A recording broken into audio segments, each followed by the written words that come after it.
Hai, kembali lagi di Pikir ID. Kali ini kita akan membahas mengenai keyboard yang kita pakai sehari-hari. Tapi kenapa urutan huruf dalam keyboard kita QWERTY? Susunan huruf dalam keyboard ini diambil dari 6 susunan huruf paling awal.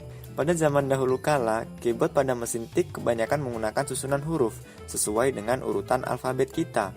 Tapi satu permasalahan terjadi banyak dari kata bahasa Inggris yang menggunakan huruf yang terlalu berdekatan, sehingga tuas pada mesin tik tersebut seringkali menyangkut ketika digunakan.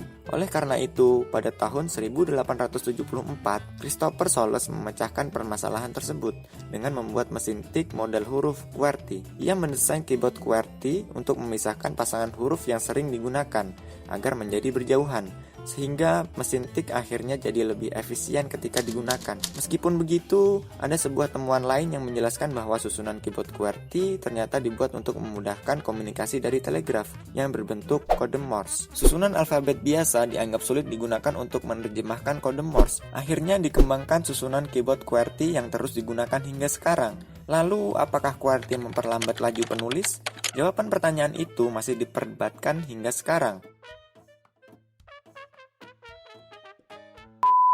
Sebagian dari kita tidak berpikir jauh soal rancangan keyboard. Namun, mereka yang benar-benar peduli, salah satunya adalah pencipta sistem tandingan QWERTY, yaitu August Vorak.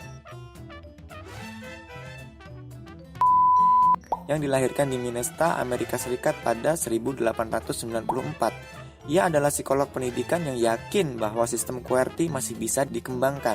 Menurut Vorak, sebuah kalimat yang memerlukan kecepatan jari penulis 20 mil pada keyboard QWERTY hanya memerlukan 1 mil menggunakan sistemnya yang dirancang dengan prinsip ergonomi, sehingga memangkas kesalahan penulis yang biasa terjadi. Dan berdasarkan riset era Perang Dunia II, seorang yang menggunakan sistem Vorak bisa menulis 74% lebih cepat ketimbang rekannya yang memakai sistem QWERTY.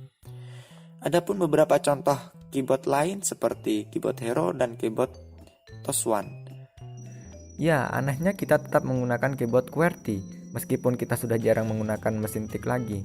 Jadi mulai hari ini Anda harus melihat bagian terkecil dalam hidup Anda, karena bisa jadi ada sejarah luar biasa di dalamnya.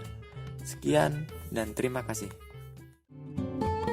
Coba kalian komentar di bawah ini apakah keyboard QWERTY masih worth it untuk tahun 2021 dan seterusnya. Silahkan tulis di kolom komentar. Terima kasih telah nonton Pikir ID. Ada pertanyaan lain silahkan tulis di kolom komentar. Knowledge is power and stay clever.